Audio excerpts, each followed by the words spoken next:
Jared Vieira has had a deep impact on the lives around him. In what would be considered a small town in Southern California, he has had tremendous reach. More than 50% of those who attend the church he pastors consistently volunteer in the church or in the community. Over the years, he has helped raise an extraordinarily high percentage of leaders in both ministry and in business. He has the ability to see potential and is always inviting people to take the challenge of growing and being shaped into who God has designed them to be. You're a leader, called to inspire others to be the same. You're called to experience the fullness of God's promises. You boldly face your fears. You chart your own path when you need to. When life knocks you down, you get back up one more time, every time. You're forever learning, increasing your capacity to be the best you. You're strong, resilient, you're not easily discouraged, and you're never defeated. You're rugged on the inside, but on the outside, you're identified as loving, gracious, consistent. You don't quit. This is your life, your portion. You're a leader, forged in the fire. All right, folks. Well, welcome to the Blacksmith Order. We had scheduled James Tapp Jr. from Tapp Fitness to join us today, but we had some technical difficulties, and so I'm bringing you another episode, and we'll catch up with James Tapp in the weeks to come, and hopefully get his story out to you real soon. Before we get into things, I want to give a little shout out to one of our sponsors. Tonight's episode is brought to you by the Life Builders organization. And the Life Builders are really devoted on helping individuals and families grow in the areas of intellect and grow physically and financially and relationally, and really just focused on the whole person and help and serve the whole person and whole family. They have been such a tremendous help to our family, I know, especially in the area of financial planning. And so if you are looking for some help and especially in the area of finance and financial planning and kind of getting things in order, I would encourage you to check them out.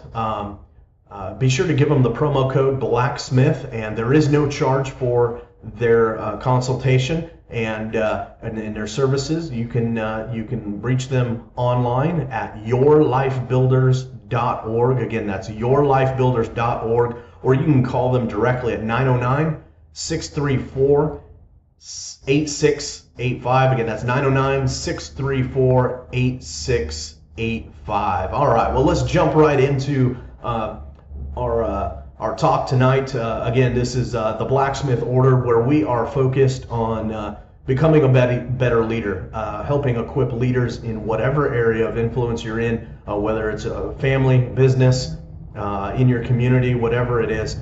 We want to see you learn and love and lead and really bring tremendous impact and value to the people that you're influencing. And tonight I want to talk to you about manipulation, and so it's a little bit of it's kind of a tough topic, and it's challenging. I was just reflecting and kind of thinking, like, man, dude, has there been areas of my life and maybe moments of my leadership where I have been a leader that manipulates situations or manipulates people, and so it was kind of challenging for me, and so I want to challenge you tonight. Do a little inventory, and also, maybe you're not a manipulative person. Maybe you're not a manipulative leader, but maybe you become victim of a manipulator. And I see this a lot of times in relationships and unhealthy marriages and stuff. And so I want to help you recognize if you are a manipulator or if you are manipulated by people around you. Sometimes employees, family members, whatever, people you're dating, people you're married to, can be emotionally unhealthy and manipulative in a lot of situations when things get tough. And so do a little inventory tonight. Check out what's going on in your life, and hopefully we can help you navigate through that and move towards a little bit more relational health. And so let's just jump right into what is, or some signs of whether or not somebody is a manipulator. One of the first things that happens when you are either a manipulator or you're encountering somebody that is extremely manipulative. One of the first things that begins to happen is a manipulator will make people feel sorry for voicing their concerns, or maybe their complaints. Like something's not right, something's not happening, and so somebody might come to you and mention some things and that maybe bothers them, or something's going on, maybe they're getting hurt, they don't feel loved or cared for, and a manipulator will right away make that person feel sorry for even bringing things up. You can never express your concerns without the fear of some sort of retaliation, some sort of pushback and conflict for just voicing your opinion, your concerns, bringing things up, and bringing things into the light, wanting to deal with stuff, and a lot of people in relationships are like this, and find themselves being controlled and manipulated into staying in the relationship, or maybe even staying in a particular job or a role, and you can just never express your concerns without some bit of fear. And really what it ends up happening is you force someone to keep their complaints, keep their problems, if you will, to themselves, and a manipulator oftentimes will begin to hear the complaints and the concerns and things that need to be dealt with, and all of a sudden they'll flip it and turn it back to themselves, or you'll turn it, if you're the manipulator, you'll turn the focus back on you and what you need, and totally disregard the complaints and the things that are happening to the people around you. And in this kind of practice and in this pattern, it is almost impossible to develop a trusting relationship. You might be able to date somebody, or some people find themselves in a marriage like this, and like you can start something, but one of the things that's almost impossible is get to the place of absolute trust with a manipulator, because you can't talk about your feelings. Like, you don't feel emotionally safe, and you can never get to a place where you can see the change that maybe you need, like the things that you need, the care, the love, the attention, the training, the resourcing, the information, whatever it is, the help I need. And when all of a sudden this becomes some big dramatic event, and if things get turned around and gets all dramatic. The second thing that happens when manipulation's involved, or with when somebody's being manipulative, when we're being manipulative, we will deny something that we said earlier. Like, we will twist the truth. Ultimately, we will lie. And so, I see this in.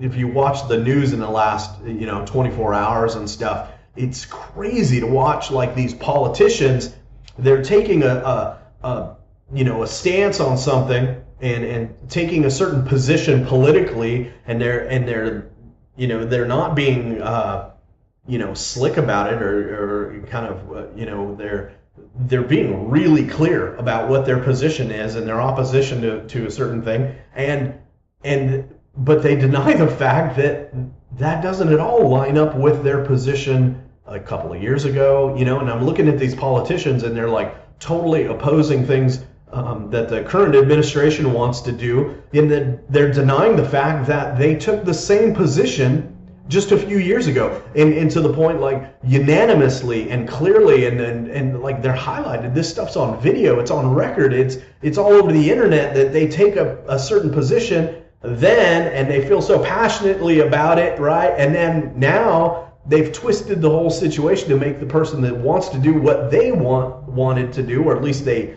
told everybody they wanted to do, now they just deny the fact that they even said it. And manipulators will exaggerate things, or even understate the truth, and it's all ways to manipulate a situation. They're distorting facts and to really promote and push their own argument, and it really makes it impossible. If you can't get to a place where you're discussing facts and it's only manipulation, and it, you know, in your twisting words and plain semantics, you'll never really get to a place of agreement. You'll never get to a place of growth and advancement or understanding or change in a relationship when a manipulator will not fess up to things that they previously said. They won't admit to it. They just absolutely refuse to admit that they ever said that or did that, and they just twist things around. The other thing that manipulators do pretty commonly is they'll make you feel guilty. This just a classic guilt trip is what's put on, and make you feel like the things that you're asking for, the things that you need, you know, whatever thing you're trying to solve, and whatever you have going on here, like they twist it and make you feel like your requests are absolutely unreasonable. That and sometimes, a lot of times, our fulfillment or our happiness or satisfaction in real relationships, like these I'm talking about the people that are close to us, right? Our happiness and our contentment is tied to this person and in how they treat us. And if you're honest, like if you're dating somebody, you're working closely with somebody, or you're in a marriage with a manipulator, there are very few times where there's real happiness. And you know, like people will say, oh, it's okay, you know, you can go do that, or you can go out with your friends, or you can stay late, you know, at work, or I'll just stay here and I'll just do this all by myself. It's okay. I'll do all this work all by myself. Do and go do whatever you have to do. And see that they'll manipulate, that make you feel guilty about doing something or being or not doing something, and they just throw a guilt trip in the mix. And ultimately what they're doing is they're blaming you. They're playing the victim. They're blaming you, and they're trying to get some sort of this scenario to play out in such a way that it benefits them. And the next one that next thing that happens in a relationship that's riddled with manipulation is the manipulator will always diminish your problems and focus on their own, right? And so it really quickly, instead of having a conversation dealing with real life issues, the manipulator will twist things, diminish your problems, your concerns. They're really not that big of a deal. Or they'll say something like, well, let me tell you what my problems are. Let me tell you what I'm dealing with. And it'll make you feel like your problems, the things you need, what you, the change that you desire in this relationship, is really, it's not important. It's not as big of a problem as you know, this other person is, and really just highlighting their own problems, and which, you know, they try to make it play like it's you know, their situation is worse than yours, so we're not going to deal with yours. In fact, you should just help me with mine. And what ends up happening is you never deal with the issue that is causing the stress, and you never deal with the issue that's causing the pain, and they make you feel like, you know, your concern, your pain, your stress just isn't important. The next thing that's a part of you know, the manipulator, as things kind of continue to increase and ramp up a little bit, one of the things that you'll experience, that you'll do, or you'll experience from the manipulator, is they'll communicate a lot of times in passive aggressive behaviors, passive aggressive styles, an indirect way of emotionally hurting you. A couple of ways that I've seen this played out, you know, around me and in you know, whether it's business or whatever. A lot of times people will talk behind your back, you know, and so they'll never fess up to the facts. They'll never process with you. They'll never engage in a healthy discussion and solve a problem. They'll listen, and then they'll go around your back and they'll talk about, you know, your concerns and just kind of vent to other people and criticize you privately. instead of really being honest and dealing with stuff. And eventually, if you're caught up in that kind of thing, eventually it gets back to you. Eventually people, see the truth. If you experience this in a workplace or whatever, eventually people, see they see what's going on, and then they compare it to what they're hearing, and eventually people will, find the truth, and the information will get to you. Another way that this passive aggressive behavior gets played out sometimes, I think you'll find this more in really close relationships, is you get that silent treatment, right? All the time is I don't want to deal with your issues. I don't want to hear it. I don't want to. I'm just going to just diminish what you have going on in your life, what the stress is being caused by. I don't want to address anything or deal with anything. And so I'll just switch over into this silent treatment. And really what you're doing is just making people feel unimportant. And really just I think the result of this kind of treatment is like it damages people's self-esteem. I see this.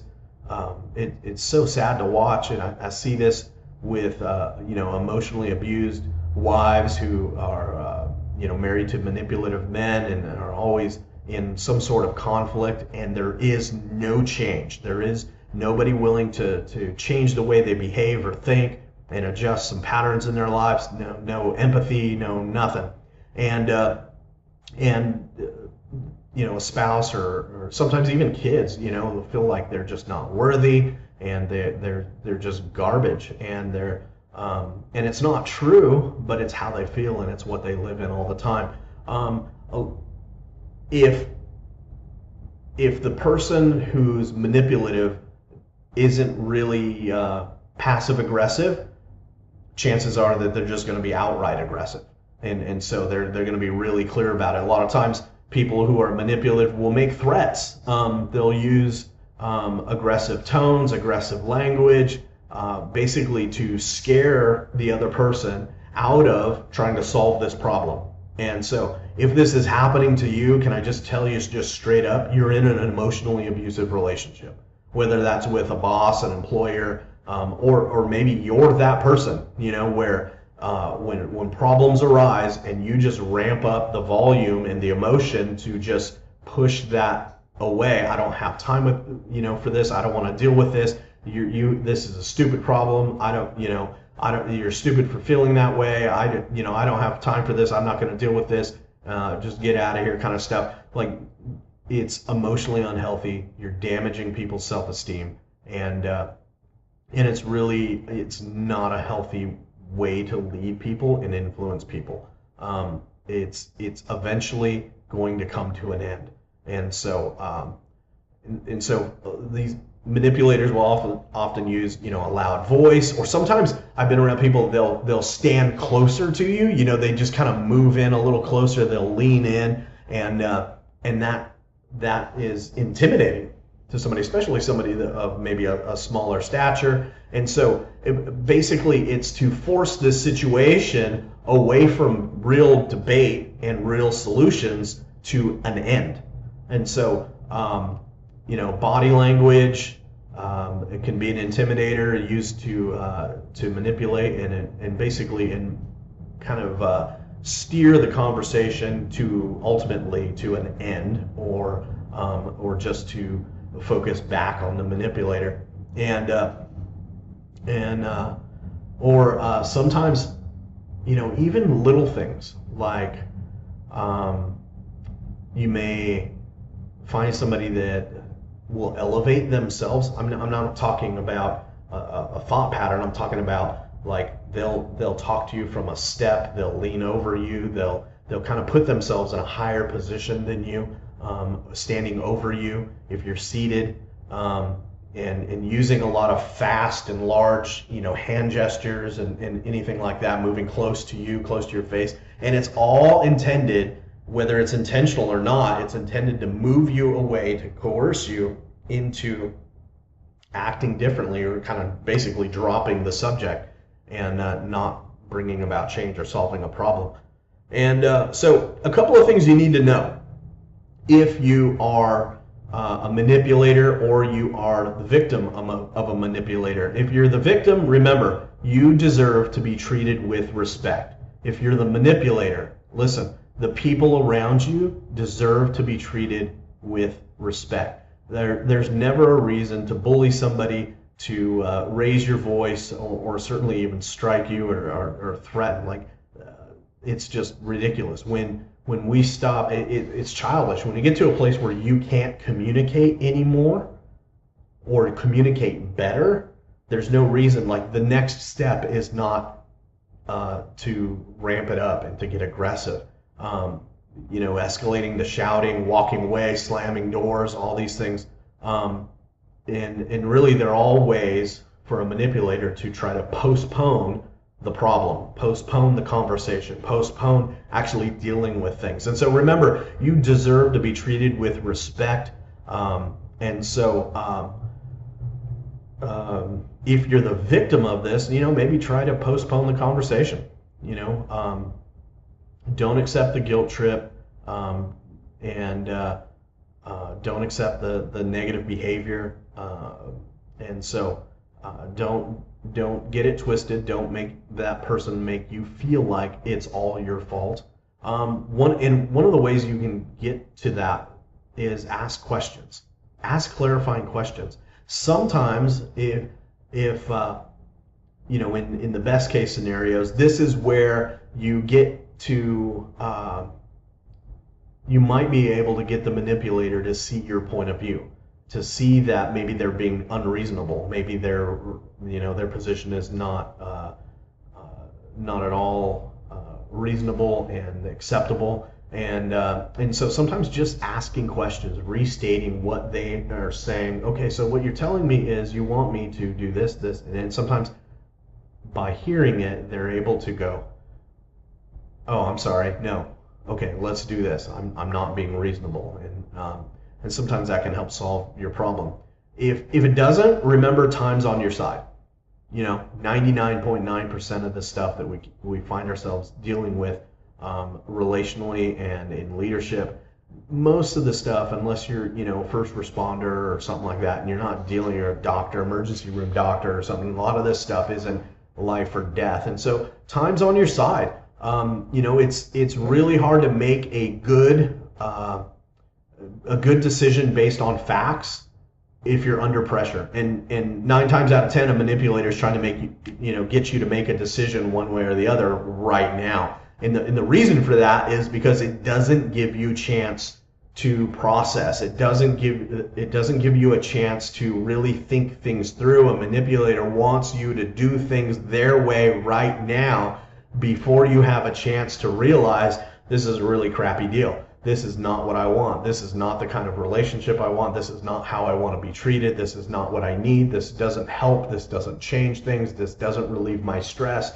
And a manipulator wants you to decide right now, choose right now, choose. Like, you need to figure this out. Like, if you're in a relationship like that everything's urgent, you need to decide. You need to choose today, right now. What are you going to do? Are you going to keep dating me? Are you going to stay in this relationship? Are you going to, stop, disconnect for a minute. Don't agree to something. Take time to think about it. Push away from the table, and then follow through with your decision. But you got to think about stuff. Bring other people into it. Like, hey, here's what's going on. Here's the choices that have been laid before me. This is the response I'm getting from the person that I need really to help me solve this problem. And that way you're able to walk away and process and make a decision not based on, again, fear and emotion. You're able to make that decision based on facts. Be diplomatic about it. Listen so that you understand. Speak so that you can be understood. A manipulator is going to be tricky. They're going to have traps. They're going to twist things. The chances are they're twisting the truth. They're lying. They're exaggerating. And it's okay to say no. Just because you listened, just because you took the time, just because you now maybe understand a little bit of their perspective, it doesn't mean that you've solved the problem and the thing that's stressing you out, the thing that needs to change, whatever that is. Take the time to process, be diplomatic, be pleasant, be nice, to, practice self-control. Because if you don't, it's just going to inflame the manipulator even more. It's going to make things worse. But listen, it's okay to say no to something.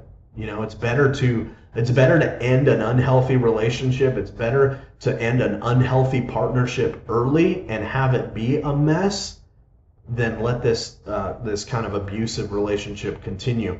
Again, whether it's in the workplace or whether it is in an actual relationship.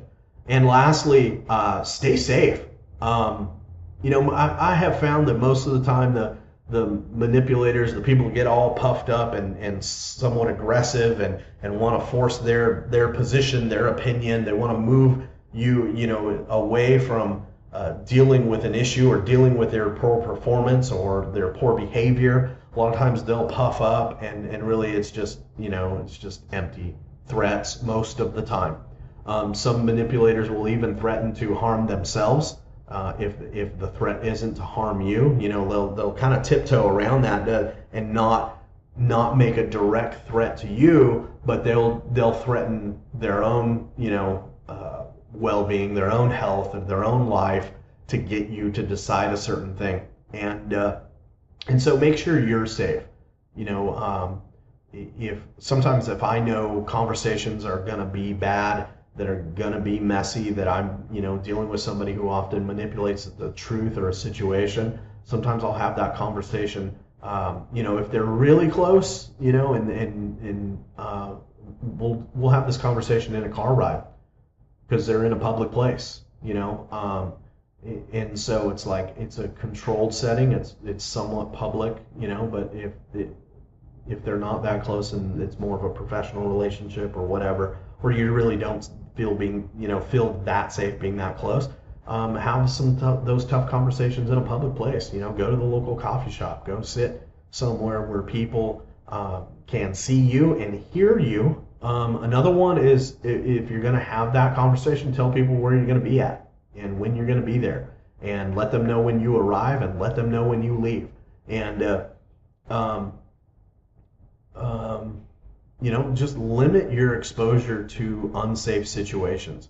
And that's not just physical. At the least, it's protecting yourself and staying safe emotionally. Like, don't keep going back to the unsafe, damaging, hurtful, aggressive relationships. Protect yourself. Protect your heart and mind, and find a way out of that situation. Or bring somebody in, bring a third party in to be like, we're getting nowhere. This is out of control. If you're in the workplace, bring a supervisor in, or bring a representative in. Bring someone in that can be a neutral party to listen to what's going on, but also help be the referee. Again, most of the time the people that are manipulators are they might puff up and act tough in front of you when they're alone, but you bring a witness along and usually they'll scale it back a little bit. And I've had a lot of situations like that where people have made threats to me, people have tried to be intimidating, have tried to influence leadership and kind of steer the ship from their their position or whatever, and then you bring other team members in to the discussion. A lot of times they'll scale back or just straight up leave. And so I hope that this has been a little insightful. If you are often a manipulator, that you are a little bit more aware of that and understand that what you're doing is hurting people's self-esteem, that you're damaging relationships instead of strengthening them, and you're not leading and influencing people well. Hopefully if you are the victim of manipulation, that you are beginning to see it now, and hopefully we've helped give you a few tools and help you navigate through that, and hopefully restore a healthy relationship, or maybe find a way out of a really unhealthy situation. And So anyways, that's it for tonight. Manipulation, something that needs to be dealt with, needs to be confronted. We need to be honest and trustworthy leaders who do not hurt people, but lead and influence people well, that we learn to love people. So my name is Jared Vieira. This has been the Blacksmith Order. If this stuff is helpful to you and you feel like it's been beneficial, please hit subscribe down there on the YouTube channel, and please share this stuff on your social media, email it to your friends, text links to the folks in your circle, your influence. Use this as training opportunities for leaders, maybe in your business. But anyways, that's it for tonight. We'll see you next time.